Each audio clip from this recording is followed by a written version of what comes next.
ஆக்சுவலா வந்து அவங்க ஒரு மும்பை வாழ் தமிழ் நேட்டிவ் இருக்கக்கூடியவங்க தான். அவங்க ஒரு கப்பிள். ஒருத்தர் வந்து ஒரு ஃபினான்ஷியல் சர்வீசஸ் கம்பெனில ஒர்க் பண்றாங்க. அவங்க ஒய்ஃப் வந்து ஒரு ஐடில ஒர்க் பண்ணிட்டு இருக்காங்க.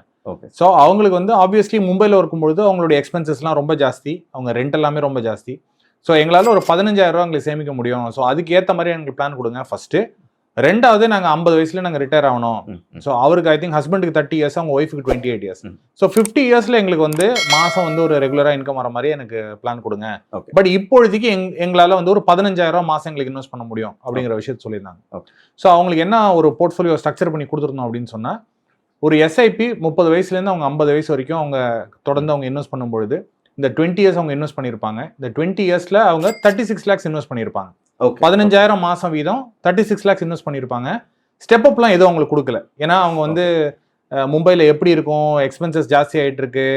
அதனால வந்து ஸ்டெப் அப் பத்தி நம்ம இப்போதைக்கு டிஸ்கஸ் பண்ணல. ஸ்டெப் அப் இல்லாம இந்த அலோகேஷனுக்காக கொடுத்துருக்கோம்.